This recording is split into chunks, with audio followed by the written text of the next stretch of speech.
the chat. We share the account. I just always like to give everybody a heads up on that.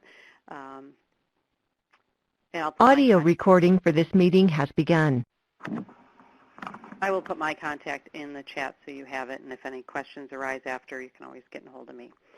So just a few reminders before we get started. A copy of the PowerPoint as well as related files are on our webpage, nysrti.org, and then under Professional Development, Current Webinars in Strand 23. I'll throw the link in the chat in a minute too. And all upcoming professional development opportunities can be found on our webpage. Just check frequently if you're interested in anything upcoming. During today's webinar, please use the chat box for any questions or comments that you may have. And at the end of today's webinar, we will share a link to a brief evaluation. Please take a few minutes to complete that. We do appreciate the feedback. And today we're pleased to have with us to present the third webinar in a 5-session webinar strand, Strand 23, using Universal Design for Learning. My computer here. To support Tier 1 instruction. Today's topic is barriers in curriculum, teachers as designers, and we're excited to have back with us today 2 UDL implementation specialists from CAST, Melissa Sanjay and Bill Wilmot. And at this time, it is my pleasure to welcome back Melissa and Bill. Thank you very much, Molly. Excited to be here. Again, my name is Bill Wilmot. I'm an implementation specialist at CAST. And Melissa Sanjay is joining me as well. I'm going to do most of the presenting, and Melissa is going to be on the chat. Melissa, do you want to introduce yourself? Sure. Hi, everyone. I'm Melissa Sanjay. I'll be here in the chat. Throw in your questions, throw in comments. We want to keep this as active and interactive as possible. Excellent. Thank you for reminding us all of that. The goal is for us to revolutionize the webinar format and get everybody active and chatting as we go. Molly, if we could advance to a couple of slides. As you know, next slide, UDL is all about providing options. Think about some options that will help support your expert learning today. If you need fidgets, now's a good time to grab them. Something to take notes with, Post-its. We're going to be doing an activity via webinar later, so I have all of my Post-its ready to go. Options for action and expression, definitely jump in on the chat, raise your hand. There's a little figure at the top where you can do that to ask questions, and you can follow along, as Molly said, on the slides. You can follow along with our projection. All right, let's get started. So the goals for today, next slide. The goals for today are to revisit and strengthen the concept that the barrier is in the curriculum or the environment. When we use the word curriculum, we really mean that quite broadly to include the curriculum materials, the method of instruction, method of assessment, and the learning environment, and even the learning goal. So if I use the word curriculum and talk about barriers in the curriculum, I really mean all of those things. I'm going to introduce you to a tool called journey mapping, and we'll practice that tool a little bit. As a way of practicing it, we're going to do a short little sample lesson, which we'll get to later. And then we're going to distinguish the different roles of the teacher. All right, so let's get started with that.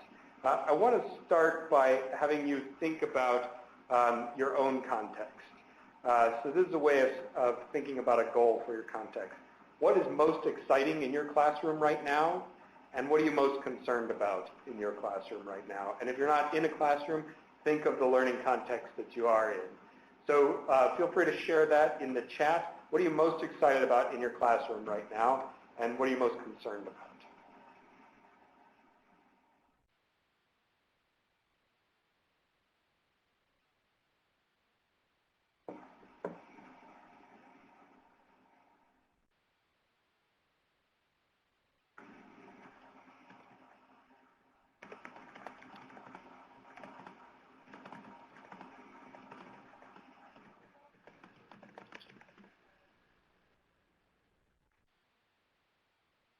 So Melissa is most excited about the engagements of the participants.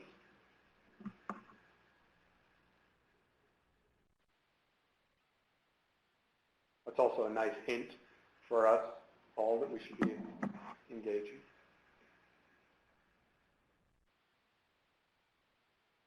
And Melissa's concerned about offering enough access points for people who are at different levels of understanding.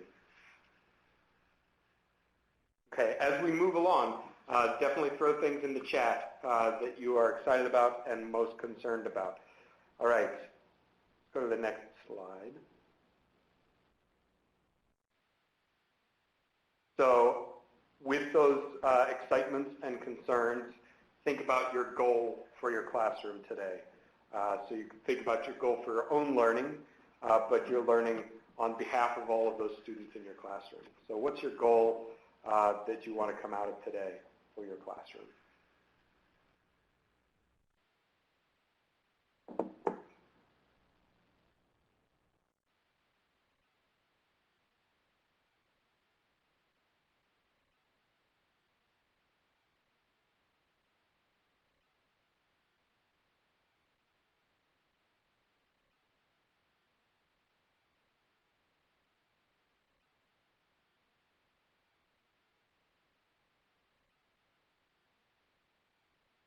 Jennifer is looking for new ideas to better help her students.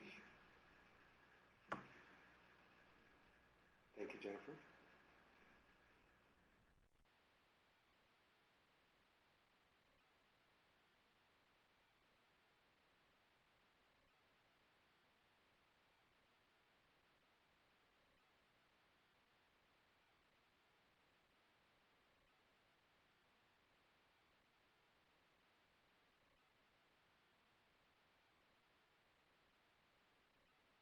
Bobby's goal for today is to strengthen my skills in the TSS process that I can transfer to others. Thank you, Bobby. Welcome back. And Melissa, to provide people with usable tools and information. The journey mapping is going to be a little bit challenging to do by a webinar, but I find it an incredibly helpful tool, especially when you're working on co-teaching or when you're working in a coaching situation, or even as a self-reflection tool on your own. So that's why I wanted to incorporate it in here. And it's a really great way to look at barriers in the curriculum and identifying barriers. It really helps you kind of put the design of the instruction outside of yourself so you can critically examine it. All right, let's jump in and go to the next slide. So just a quick review. We have talked about how UDL fits into RTI and really plays a major role in Tier 1 instruction and making Tier 1 instruction as accessible as possible. But we really see UDL as applicable in all of the tiers of instruction, and that becomes more challenging as you move into Tier 2 and Tier 3 interventions, because the nature of those interventions is often much more focused, and so it feels like there's much less flexibility in terms of how those interventions happen. But in reality, there are still clear learning goals that we're pursuing, and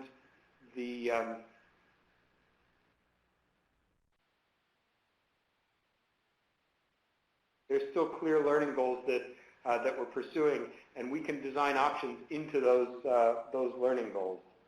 So we really see UDL as applying to all three tiers of instruction. So quick review of the UDL core concepts from previous webinars for those who weren't there or who just would be helpful to have a good review. So we introduced the idea of universal design in the context of architecture. And from that, we learned that the barrier is in the environment. We looked at neuroscience, and in our examination of neuroscience, we really looked at variability, spent all of the last webinar on variability, and learned that variability is the norm. and that really across the whole spectrum of human learners, there's a wide variety of approaches in terms of engagement, in terms of how they best receive information, and in terms of how they express what they know in response to that instruction. So variability really is the norm. If you walk into your classroom of 20 learners, you have 20 different approaches to learning. Among the 7 participants that we have online right now, we have 7 different approaches to learning. And finally, we talked about the guidelines, and we're going to go much more in depth on the guidelines in subsequent webinars. But the guidelines, the goal of the guideline is expert learning and developing an expertise in learning. And that's not, we don't think of that as a destination, but we think of that as a process, an ongoing process of engaging in learning, and with each stage of that expert learning, taking over more and more responsibility for your own learning. So we're going to watch a quick video on design thinking here, and just listen to this and think about how this could potentially apply in your work as a teacher.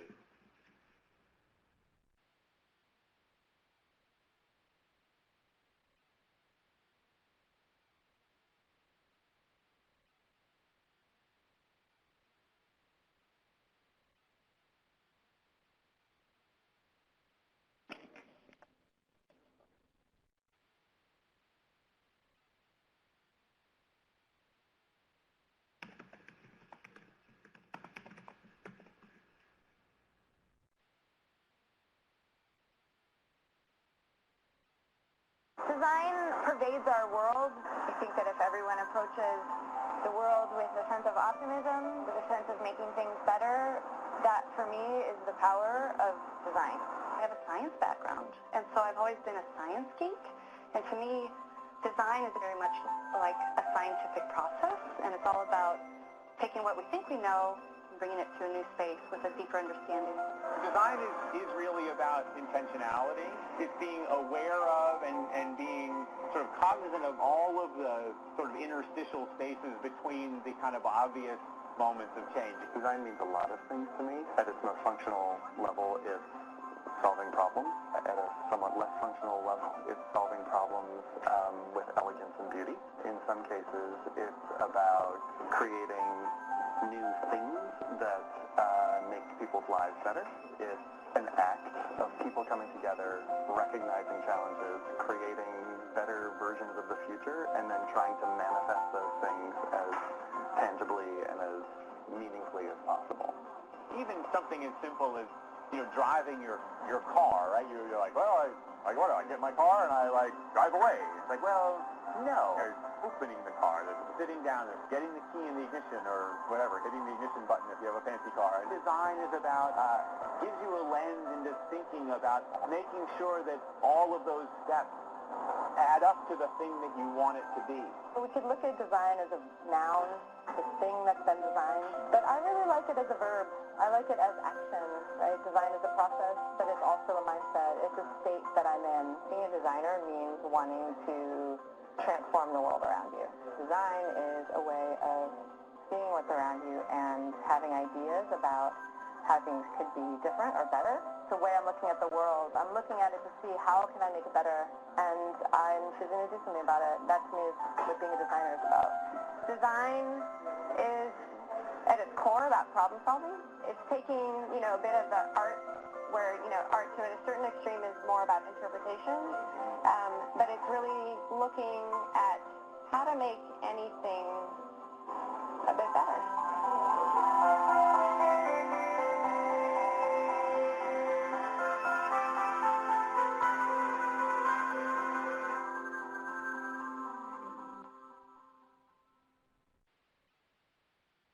I think that idea that they talk about there of design as problem solving, and designers are about creating better versions of the future. I feel like that's what we're trying to do in classrooms every day. And so I wanted to talk a little bit about our role as teachers, as designers. We think of teachers, so I Googled teachers and found all of these images on Google Images. These are some of the first images of teachers that come up. As we go through them, you'll see a lot of people standing in front of classrooms. They all seem to be teaching math, which is a common theme. But a lot of people standing in front of classrooms, writing on the blackboard and talking to students. I Googled teachers around the world, and I got very similar pictures. Occasionally, you'll get a picture like this, which makes you think that students may be a little bit more involved, but it's still pretty much teacher talking to students. And I think this really is built around a myth about teaching. You may remember this movie, a great Robin Williams movie, Dead Poets Society, which kind of embodies the myth that teachers walk into the classroom, they magically inspire students to love learning, and as you know, after about 10 minutes of teaching, it doesn't actually work that way. There's a lot of planning that goes into teaching. There's a lot of working with colleagues that goes into teaching. There's a lot of that, a lot of grading that goes into teaching. And so I want to break down the role of the teacher into kind of three parts: the instructor, the coach, and the designer. And then we're going to dive into the designer role a little bit more as a way of thinking about barriers in the curriculum. So the instructor is in the role of giving information, giving directions, providing context, and managing the classroom. The coach inspires, motivates, monitors, gives feedback, and redirects. And we'll go into teacher as designer in just a second. Here is, again, another video from IDEO, which is, they're really the leaders on design thinking and have started to really influence how design thinking can be used in education. So here are some interviews that they did with teachers about using design thinking in education.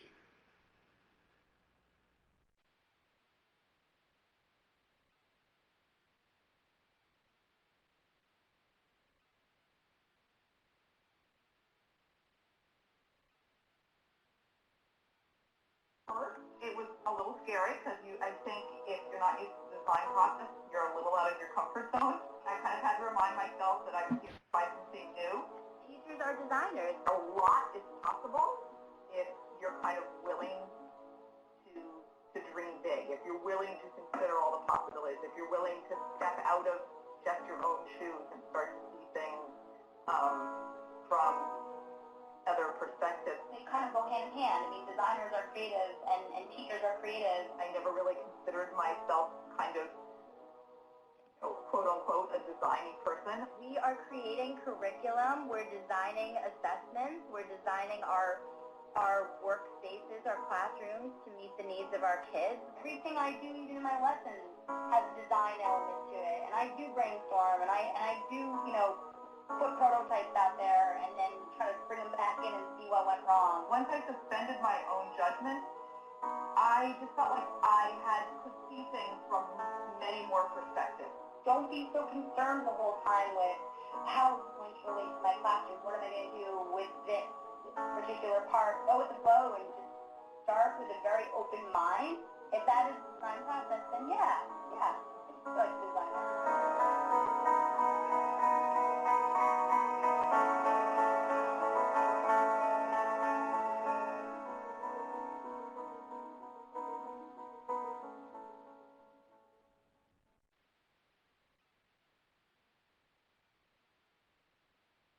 Great. Thank you, Molly. I love those perspectives on thinking about teachers as designers. We really are designing learning experiences as one way to think about it. And that includes the curriculum, it includes the assessment, it includes how you set up your classroom, and it includes how you design the instruction. So a teacher as a designer is goal-directed, they're intentional, they're proactive, flexible, learner-centered, They're guided by empathy and understanding of the learner experience. They're guided by principles and research, and they're always brainstorming new ideas. And one part that's easy to forget is that it's always an iterative process. It's never a process that's done. And so it's a reflective process, and teachers are always seeking feedback and engaged in that ongoing improvement. And those align well with the way that we talked in previous webinars about the phases of the UDL design process. Teachers as designers are goal-directed. They're proactive, so they're always thinking about what the possible barriers are. They're guided by principles like the UDL guidelines, and they're always going back and feeding back on what they've done before. Here's another way of looking at it. So here's your classroom. Let's put some tables in the classroom. The first thing that you do before you even walk into the classroom is think about, all right, what's my learning goal today? And then you start thinking about, well, how am I going to get there? And then as you're getting there, as you're thinking about how you're going to get there, you might be using the UDL guidelines to help you plan that. And then you're going to inevitably confront barriers that learners are going to face, just based on the predictable variability that is kind of built into the design of the guidelines. And all of that is before the learners even walk into the classroom. So there the learners are, and you realize, wow, they're all very different. And then as you get to know them, you realize they're even more different than I thought. And then you start to, once you get to know your learners, you start to be able to think about what are some of the options that I could provide that would be really useful. So there are some different options for approaching the learning goal, and then you as the instructor come into the classroom. So as you can see, that teacher as a designer is an incredibly complicated job, and a lot of it happens before you even walk into the classroom, whereas teacher as instructor and teacher as coach are ongoing and happening all the time when you're in the classroom. So just a quick reminder of the UDL process. We start by setting clear and relevant goals, then we anticipate barriers, and then we design options to reduce barriers for everyone.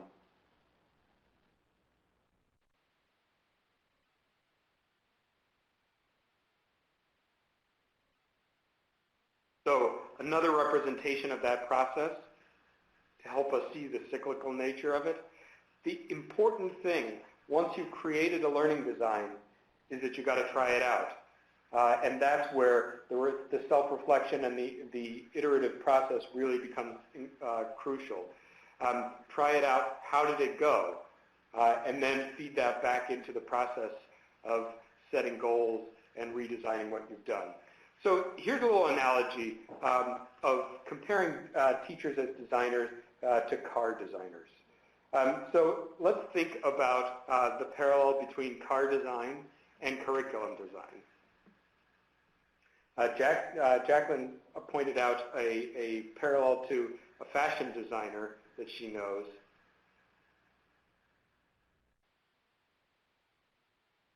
Right, and having to think about variability in the context of fashion design. That's a great connection. All right, so let's think about the car design. All right, so the car is going to be our curriculum. That's our learning environment. The car designer designs cars. The teacher, as a designer, designs curriculum and designs the learning environment. The driver is the learner. That's the person we're designing the car for. That's who we're designing the curriculum for. And what we're designing is not just the car, but we're designing a learning experience. We're not designing just curriculum, but a curriculum experience or a driving experience. The car designer is the teacher as designer. The destination is your learning goal. Where are we headed? Now, the route to get there could be variable, right? There could be different routes for different drivers. I think this is one of the things that's crucial about thinking about how to implement UDL, is that not everybody's going to take the same route. So as a curriculum designer, you're going to provide different means, different options, different instructional methods even, different ways of representing the information or allowing students to act on or express what they know. You're going to provide those options almost like you would have different routes for different drivers. Some days you'll have students who might want to take the scenic route. Some days you'll have certain students who might like to take the scenic route often. So then you have unpredictable things that happen, right? The deer in the road, and you have to change up right at that moment as the driver. And the learning environment, as much as you design it, is going to be inherently unpredictable, right? Everybody comes in with new information each day and a new experience each day. The interaction between students is going to be unpredictable, and that can be valuable, and you can take advantage of that. The driver's ed classroom instructor is kind of the parallel to the teacher as instructor. It's someone who's in a controlled environment, delivering information and delivering structure, delivering the overall context. And then the driver's ed instructor, when they're in the car with you, is almost the teacher as coach. So you're playing everything from the car designer at Ford role to the driver's ed instructor in the car sitting next to the new driver. So this is why teaching is so complicated. You're playing all of these different roles at the same time. So it highlights how important that teacher as a designer role is, because it sets up all of the other roles. So let's look at an example. So there's our accelerator and our brake pedal. Now imagine we had an innovative car designer who decided that they wanted to shake things up. They were going to revolutionize the car world. They decided they wanted to reverse the brake pedal and the accelerator. Maybe a little bit of a flawed idea, but this was their great innovation. The drivers, of course, had to adapt, and they had to learn a new way of doing things. And inevitably, there were some accidents along the way. So we might call that a design flaw, right? That's not a very good revolutionary idea. And probably not one that car designers would ever consider. But let's think about something more practical, like how far apart the brake and gas pedal are. Right? That's probably something that they think about all of the time. You need to be able to get from the gas pedal to the brake pedal really quickly. So you could imagine a car where they're too far apart. That's a design flaw, and something that they'll have to think about all the time. And of course, designers, I'm sure car designers, when they're on their lunch breaks, are complaining about drivers and how drivers are not great at adapting to their design innovations.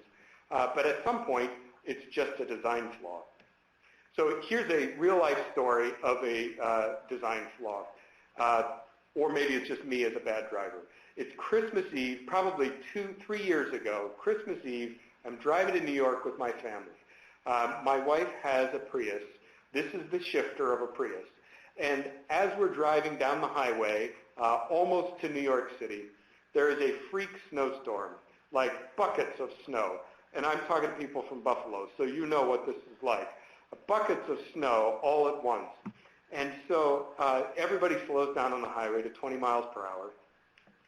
And even with that, there's congestion building up because there are quite a few cars on the road, and it's getting late at night, and there's all this snow. So I am driving, and I start to see red brake lights in front of me, and I know that I have to slow down. I know if I slam on the brakes, I'm going to slide all over the highway, and so I know that I should downshift. and I look down to this fancy new car. It doesn't have the click, click, click shifter on the side of the steering wheel. It has this, and I have no idea, looking at that, how to downshift, and I don't have a lot of time to figure it out. Well, it turns out that the B on there is how you downshift. In order to shift into drive, you push it to the left and then push down. In order to shift into drive, into reverse, you push it to the left and push up. And it keeps going back to where that circle is. And in order to downshift, you have to push it down to B. But I did not figure that out in time. I still have no idea what B stands for. It should be something like 1 or downshift or something like that. So anyway, I end up in a 7-car pileup in the middle of 95 on my way through Connecticut to New York because of what I would call a design flaw in the shifter of the Prius. But perhaps I should have figured out how to downshift the Prius before I got into the car.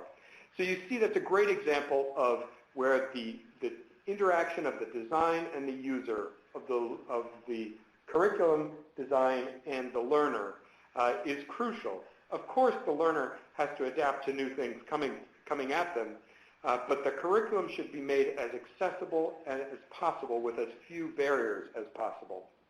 For me, on December 24th, driving down 95 with a Prius, that B was a barrier to my learning. All right, so as we've talked about, where do we focus our attention when we're thinking about curriculum design? Often we have focused our attention on the left, on the learner.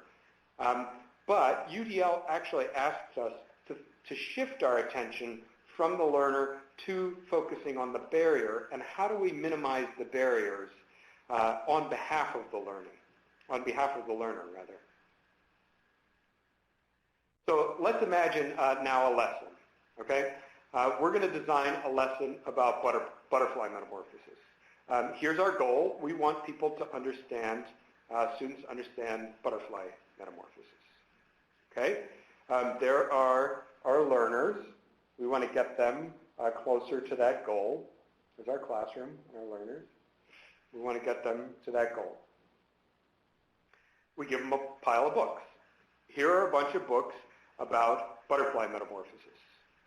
Now the problem with that is that the books, the reading that's involved in the books, the decoding, the comprehension may present a barrier to learning. So let's think about how we might redesign that. There's our goal. We want everybody to understand butterfly metamorphosis. There are our learners. We'll still give them those books because there are some learners who are going to engage and be excited about learning through books. There might be others who are excited about listening to something, a series of videos, books on tape, even a series of webinars, perhaps. And then there might be some who could better be served by engaging with videos or a website of different resources that they could explore and engage with. So the idea there is that we want to provide different options for engaging with the curriculum, for pursuing our learning goal, so that we meet the needs of a broader set of learners. So now, I want to move into journey mapping now and think about how are we going to identify some of those barriers as a way so that we can then redesign and design to minimize those barriers. Okay, so here are some links to a couple of documents that you can look at now or you can look at later. You don't need them for the activity that we're going to be doing, but if you wanted to do journey mapping on your own later, these would be useful guiding documents. The top one gives you the basic instructions of journey mapping, and there are kind of 3 different roles that we'll go over in a minute in the journey mapping process. And then the second document is a link to an individual journey mapping template. So this picture here is the map is a picture of the results of the journey mapping process. If you in the 3 phases of UDL design process, journey mapping is really most helpful in anticipating barriers and designing to minimize barriers. All right, so what is a journey map? Journey map is really a visual map of an experience. And there are 2 ways to use it. You can use it proactively in anticipation of, for instance, a learning experience, or you can use it retrospectively. You can use it to reflect on something that's happened before. So we're going to use it retrospectively today because we're going to have a little learning experience, and then we're going to jump in and journey map our own learning experience. Okay. Each of the parts of a journey map, the top lane, these horizontal bars are called lanes. The top lane is mapping out the activities of an experience. So in a learning experience, we'll map out each of the individual moves that happen throughout the learning experience. The second layers are, the second, third, and fourth layers are really designed to put yourself in the user's shoes and to anticipate or record the emotional experience of the users. So this one, it has a student emotion map, and we're going to map your emotions to the learning experience that we're going to do later. And it also is used to anticipate potential barriers. So if you see that the blue dots here has low and high spots, at the end they end with a low spot, that's a potential barrier, and we might want to dig into why was that a potential, why was that a low spot emotionally. Then the second lane here is just whatever materials and tools that you use for the learning experience. I taught chemistry last year, and I could really have used journey mapping in designing labs for chemistry because there are so many materials and tools that you need. Getting all of that organized really requires kind of walking through it in your mind.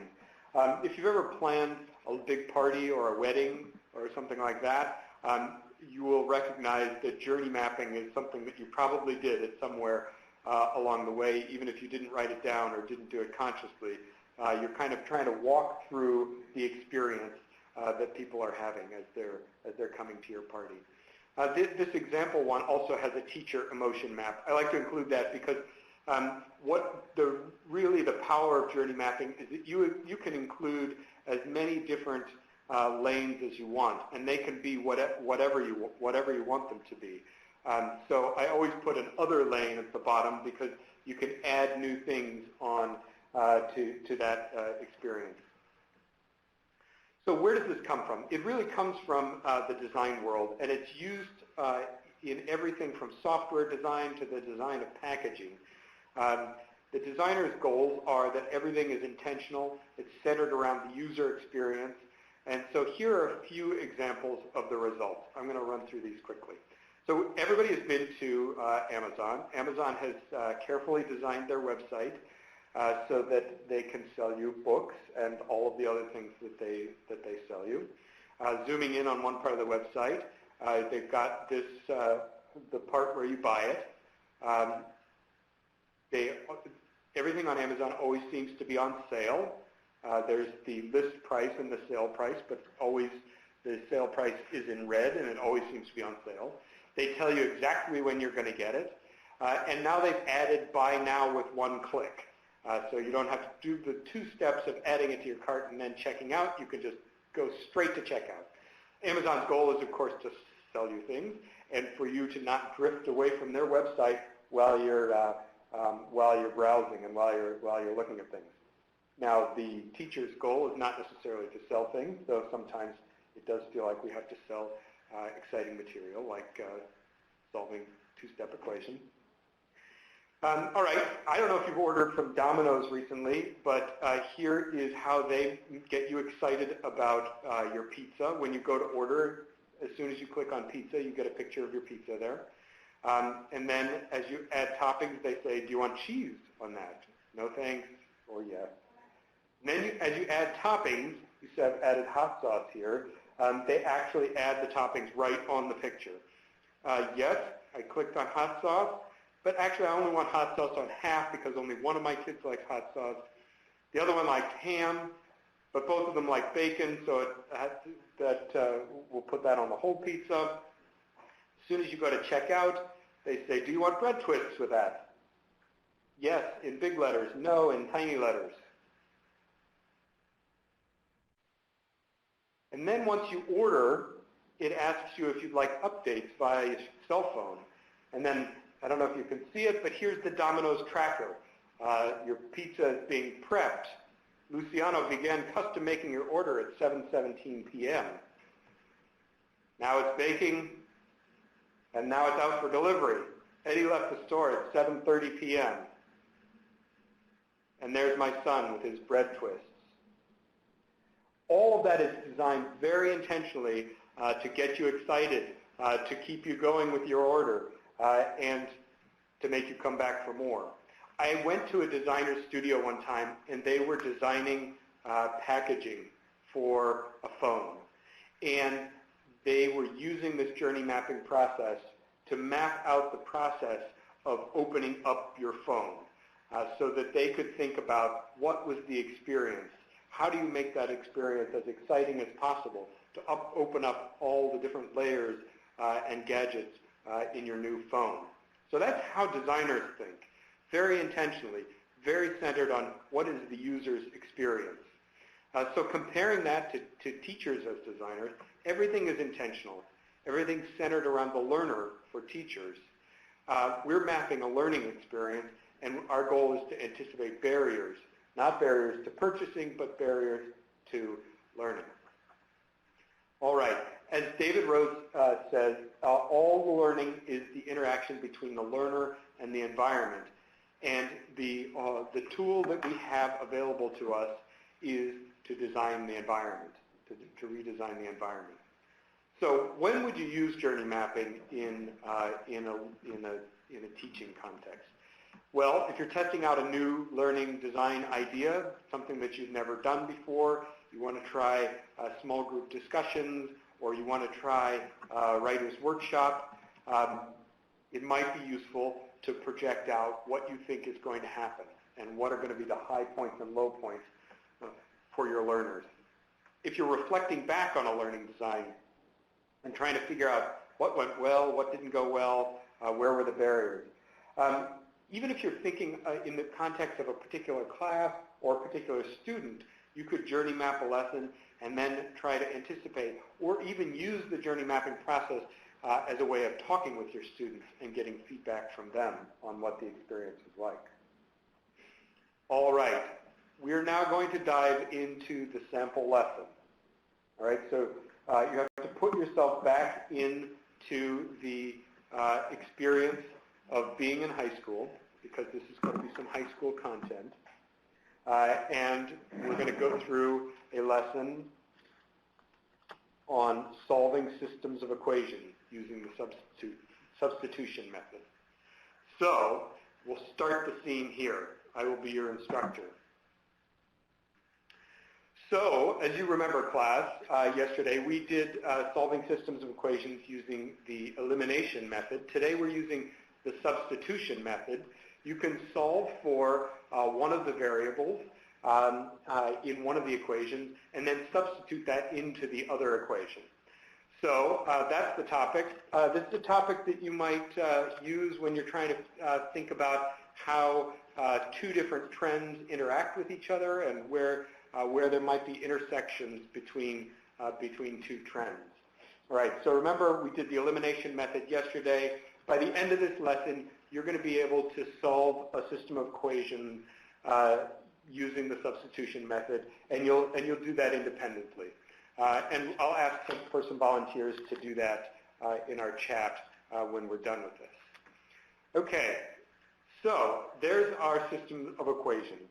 We've got 3x plus 5y equals 26, and we've got x minus y equals negative 2. And we want to find the value of x and y. So the first thing that we do is find the value of one of those by simplifying one of the equations. So let's pick the simplest equation. Anybody have a preference of which equation we pick? Which one looks simplest?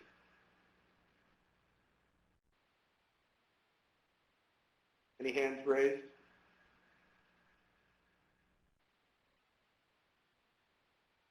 We have a couple of people. All right, let's go with the x minus y. Thank you, Bobby. We'll go with the x minus y equals negative 2. So let's solve that. The simplest way looks like if we isolate the x variable. So let's add y to both sides. And we end up with the equation x equals y minus 2. So now we know what the value of x is in terms of y. So the second step is to take that value of x, and we're going to substitute it into our second equation. Our second equation is 3x plus 5y equals 26. For the x, we're going to substitute in y minus 2, because we know that x equals y minus 2. So 3 parentheses y minus 2 plus 5y equals 26. Now we're going to simplify this equation. We'll distribute that 3, so we end up with 3y minus 6 plus 5y equals 26. Okay, we keep simplifying. We'll add 6 to both sides. We end up with 8y equals 32. I did 2 steps in one there. I combined 3y plus 5y, and 26 plus 6 equals 32. So 8y equals 32. Simplify that, and we get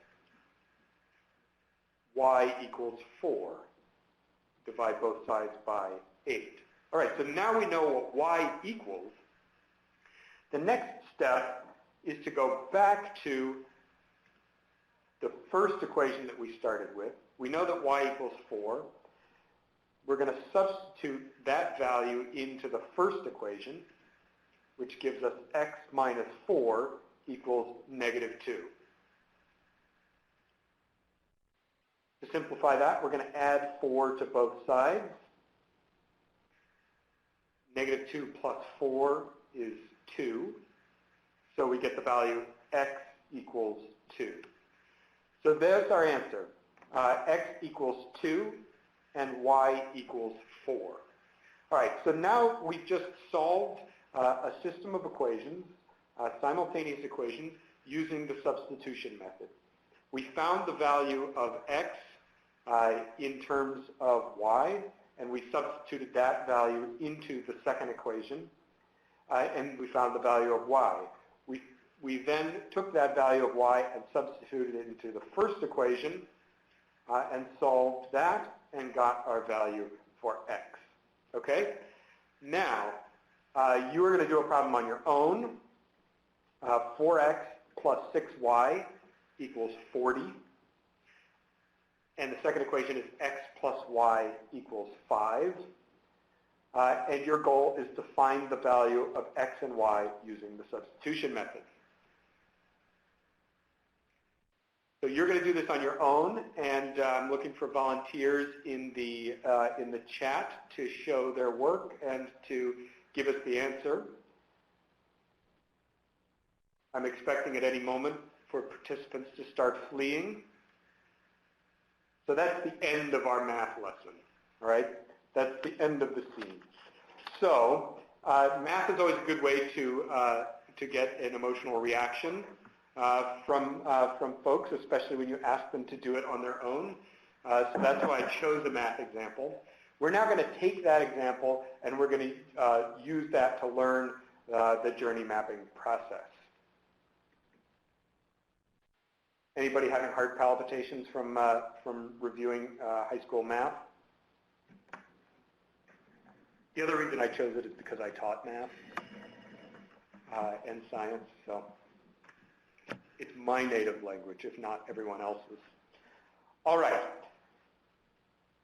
So let's map this out. We're going to end with something, we'll end up with something that will look like this. These are the different steps of that. Here are the various roles of journey mapping.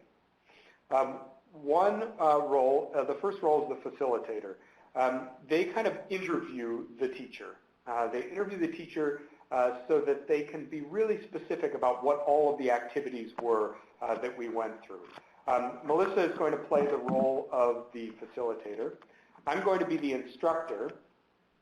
The instructor's job when being interviewed is to, in minute detail, kind of outline all of the things that they did as a part of their lesson. And they do this with the help of the facilitator.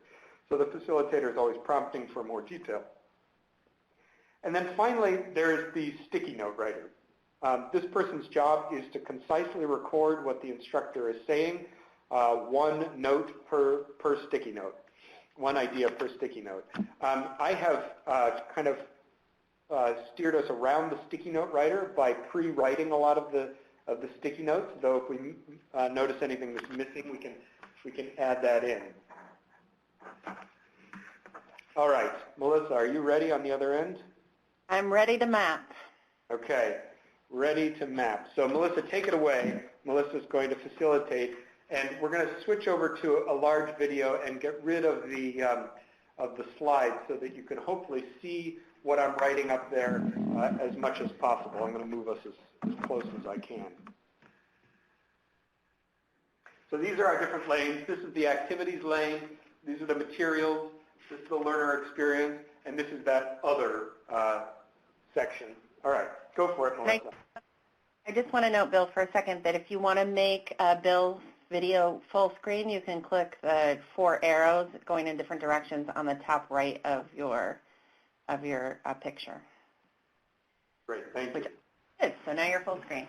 So we are going to map your learning experience, Bill. So the first question we will ask you is, what did you do first? What was your first activity? Well, the first thing I did was introduce the topic and tell people that we were going to be solving by solving systems of equations using the substitution method. Okay. And for that, what materials did you need? Well, for this, in this case, I was using mostly the slides. And in fact, I was just using slides so that people could see it on the webinar. Okay. And so what was next? After you introduced the topic, what did you do next?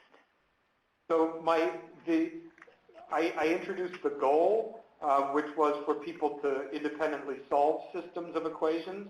And so when I'm mapping that, when I'm journey mapping that, we put that all the way to the right. I'm putting it as far to the right as I can. So that independently solves systems of equations. That was my goal, using the substitution method. And then I introed the method of solving the systems of equations. And I also reminded people about the day before we did systems of equations using the elimination method. And I did that so that I could point back to something we had done before and then introduce substitution as a method of solving. Okay. And after that, did you need any sources for that, or were you still using the slides? We were still using the slides. So basically, the whole thing, the only material was the slide. Pause on the journey mapping.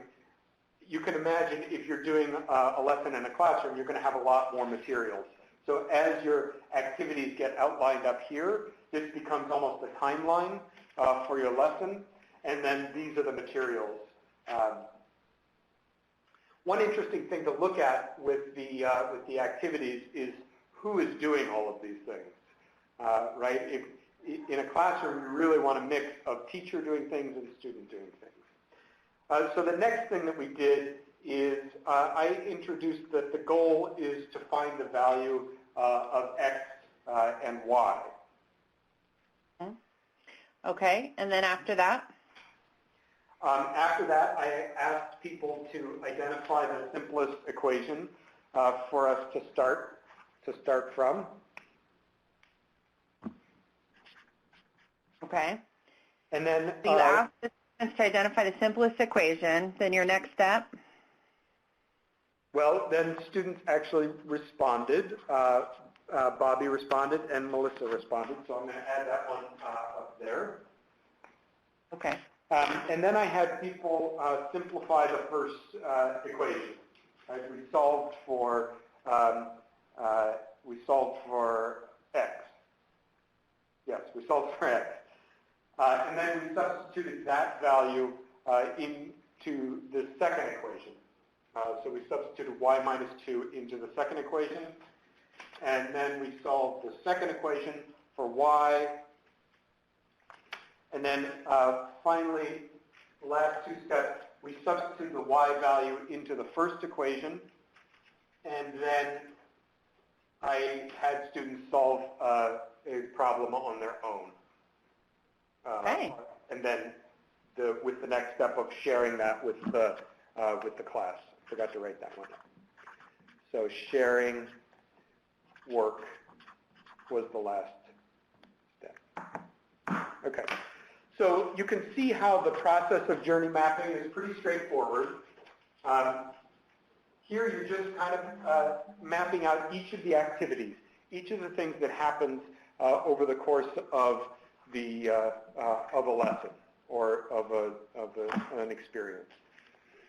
Now, the next part is where it becomes more interesting. Melissa, you want to take us into the emotion map? Sure. So as you look at each of your steps and you look over everything that happened, what do you see as your high points? What were the high points of the lesson? So we're going to actually create an emotion map with people telling us what your high points and low points are. Did my webcam go off? I think I might have done something. Molly, can you fix that for me? I think I made mine small and I somehow turned yours off. Sorry about that, Bill. Not a problem. All right, I think we're back on. Yeah, you're back on. All right, so we need a little bit of participation from folks here. What was your high point? What was your low point?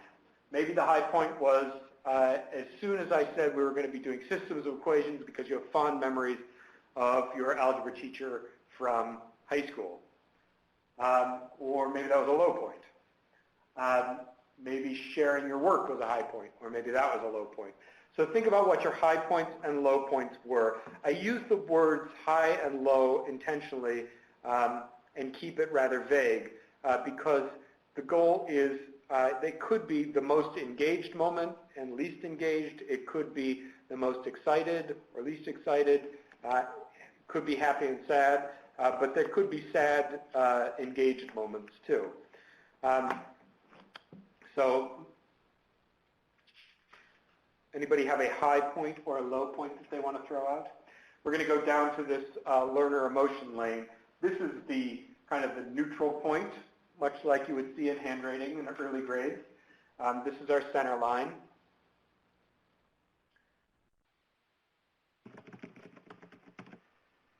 So each person will have a different color on the learner emotion map. So Melissa's high point was the big reveal because she got the right answer.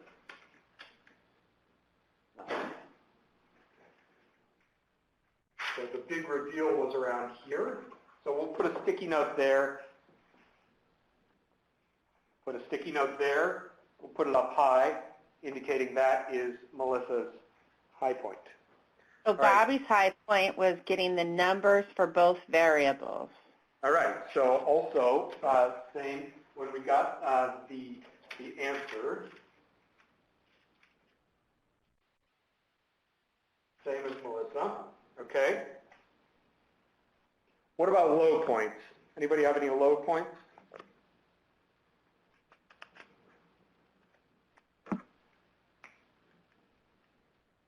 I would say my low point was the step-by-step pacing because I wanted it to go quicker. You wanted to go quicker. Okay. Yeah. All right. So it went very slowly. So this is kind of that whole process where we're simplifying the first equation, substituting the value of x. So throughout that process, is that about the right place? Yeah, it's about where I got impatient. Okay. Got another one coming in here. Bobby, did you have a low point?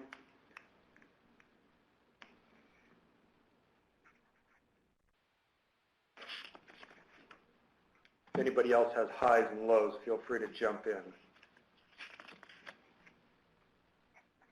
Bobby's low point was we didn't check to make sure our answer was correct. Ah, okay. Bobby, you should be teaching this class. So Bobby went quickly from a high point to a low point here because I forgot to substitute those values back in to check that we got the answer right. Any other high points and low points that we want to throw up there?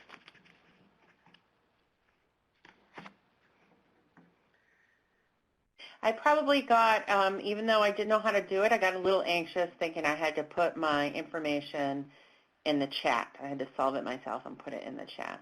Okay. Because I preferred to write it in my notebook, and the chat seemed cumbersome for typing in it, the equation type things. Great. So that's a low point. A little bit anxious, so it wasn't your lowest point. But a possible focus. Can I ask a clarifier, Bill? Yeah. Do we label these, as we do the points, do we label them with the reason why they were high and or low? Yeah, so that's the next thing that we would do, is go through and describe why each of these was high and low. So, Melissa, your low point was that it was going too slowly. That's why, yeah. Right? Is that right? Yes, that's correct. Okay. And Bobby's, you want his high point or his low point?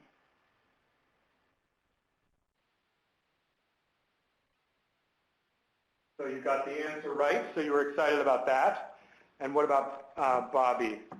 What was the reason for the high point? Was similar, the high point right? being the numbers for both variables for Bobby, and the low point was not checking to make sure the answer was correct.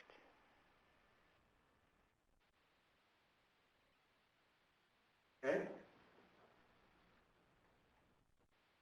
And then we would go through, if we were doing a really thorough job, and kind of fill in all of the ups and downs for different students. Each student would have kind of their own ups and downs, and then you would investigate why. Okay, so that actually leads you right into the conversation about what the barriers are to the learning. So this example of a low point from Melissa is that as we were solving the equation, it was going far too slow for her.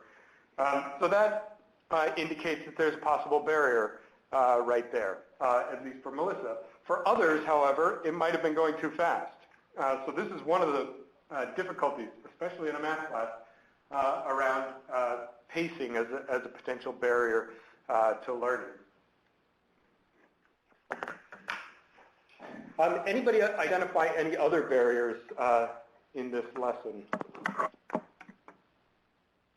Well, I think my other low point about the chat, I think that only having one way to show my work was a barrier.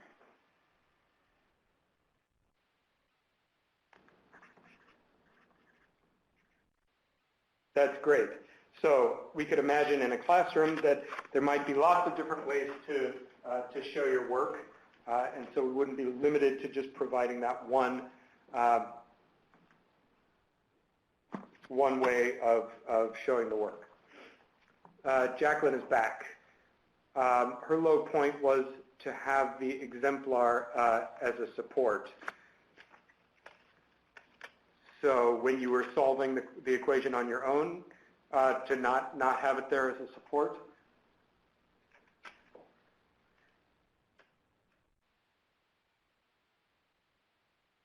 He's typing more, so we'll come, oh, my high point was when Bill modeled it. Okay, so the modeling was in here. This one is Jacqueline. And she did clarify that, yes, she wanted the exemplar when she was solving it on her own. Got it. Yeah, that was I included intentionally lots of barriers like that where you couldn't look back. You had only one source of information. Why was the modeling a high point, Jacqueline?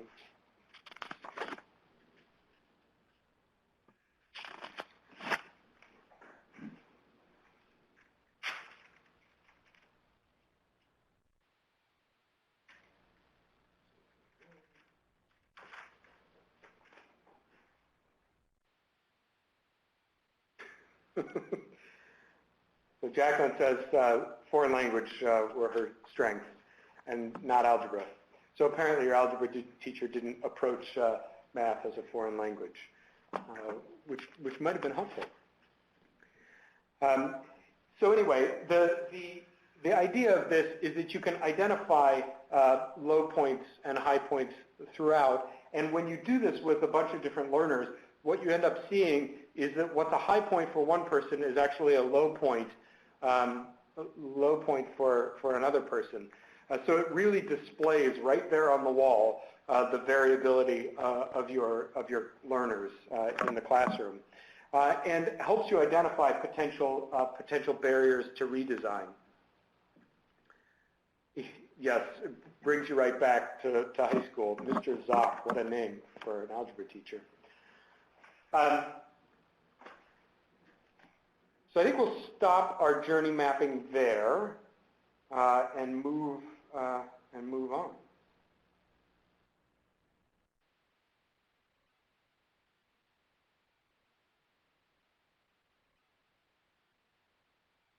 So we did that.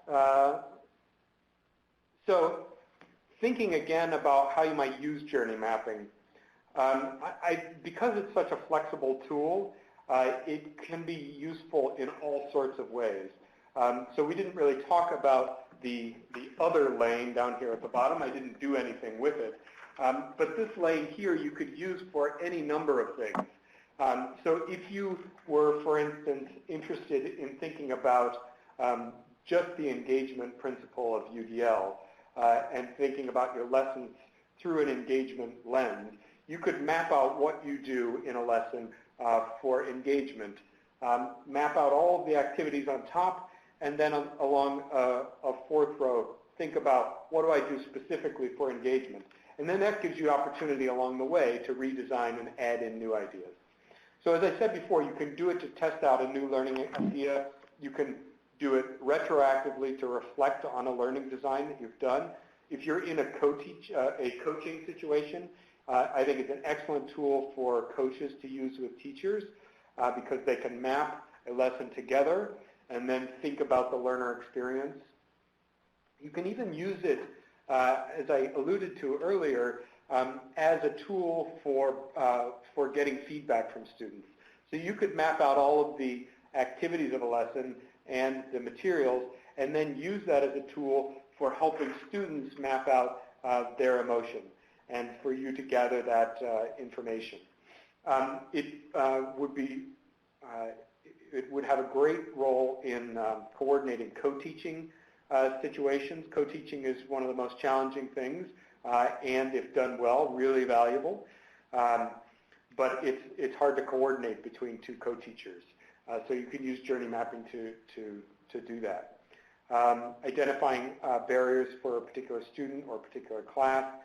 If you're trying to integrate two different ideas, two different curriculum ideas, you could use journey mapping. So map out the activities of, say, a writer's workshop lesson and think about how you would integrate UDL into that. So have a UDL lane or even an engagement, representation, action, and expression lanes to think about how you would provide different options in a lesson of any kind. Oh yes, making sure you have all of the right materials. That goes back to chemistry or any kind of activity, any kind of project-based activity where you need everything available to students at the beginning. So Jacqueline asked, how could we elicit feedback from a class of 20 students? So if you pre-created a journey map like this with all of the activities and materials up there and gave them each a different color, or you could do this on 3 or 4 different maps, each a different colored dot or sticky note, and just have them first go up and identify their high point, and then go up and identify their low point. And then write on a different colored sticky note or write on the map why was that a high point or why was that a low point. They could even write it on these if you're using sticky notes. And then what you'll start to see is that different people have different high points and low points. And then that could elicit a conversation about why certain things were high points and low points. It really helps them with the process of becoming metacognitive and thoughtful about their own learning process, what works well for them and what doesn't work well for them, and it gives you some information along the way as well.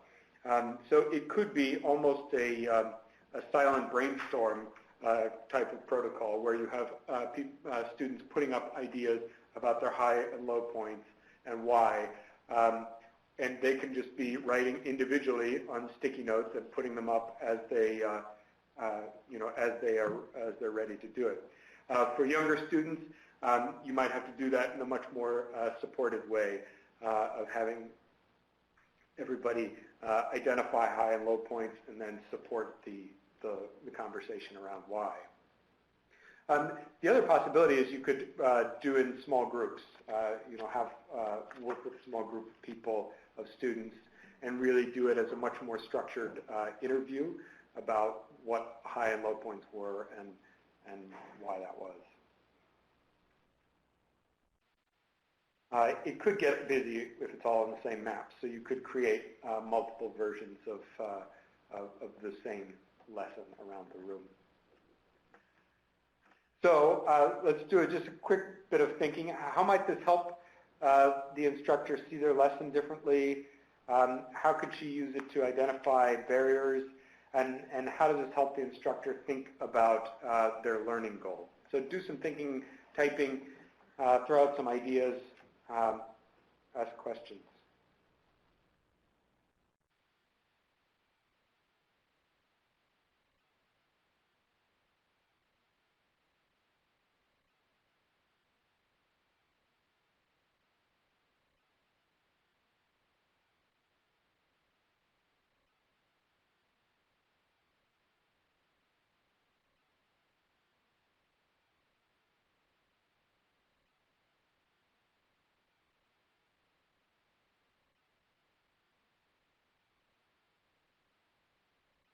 Yeah, I think it could be really useful in that context. I wish I had known about journey mapping when I was in a classroom, so I could have used it with students.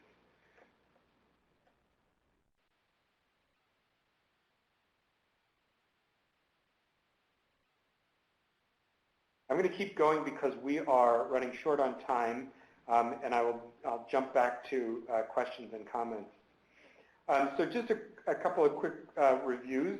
The Universal Design for Learning guidelines are to provide, the principles are to provide multiple means of engagement, representation, action, and expression. Using those guidelines can help you minimize barriers before you even walk into the classroom. That's the goal of the guidelines. And then a process like journey mapping can help you identify barriers that may still exist.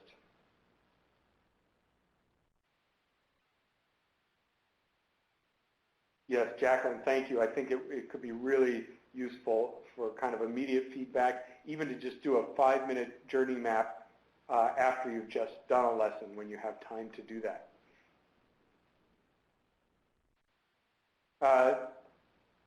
Quick review on the role of UDL in all 3 tiers. is really to anticipate any barriers that could come up with any level of intervention. There's the summary of the UDL process. There's our goal, learning about butterfly metamorphosis. One method of representation could create a barrier, and multiple options for representation designed through the UDL guidelines can minimize barriers.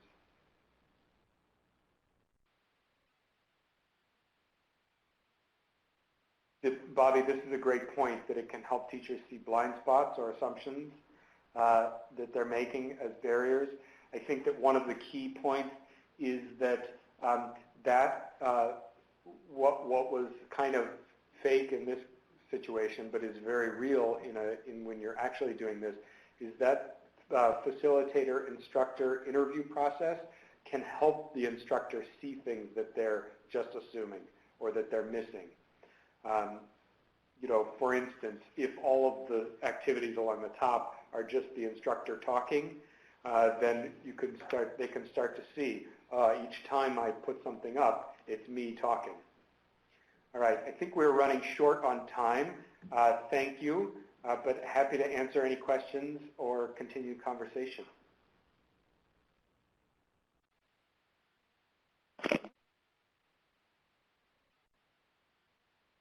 Thank you all for jumping in on the journey mapping and the conversation here at the end. As you know, we have a couple more webinars in this series, which I think that Molly is probably going to tell you about in a minute. Yes, absolutely. And I see some people typing, but I did post the link to the survey. Please complete that. We really appreciate the feedback. We will be back next Monday, December 3rd at 4:15. The topic is the language of UDL, shifting mindset. And we hope that you all will join us for that. And then the following Monday, December 10th, we'll wrap up with guideline exploration of UDL concepts. So again, we hope everybody joins us, and we'll just give it a second and see if there's any questions. Okay, it looks like everybody's just thanking you. So Melissa and Bill, thanks again for another great session and wonderful information. We look forward to seeing everybody back on December 3rd, next Monday. Thank you, everybody.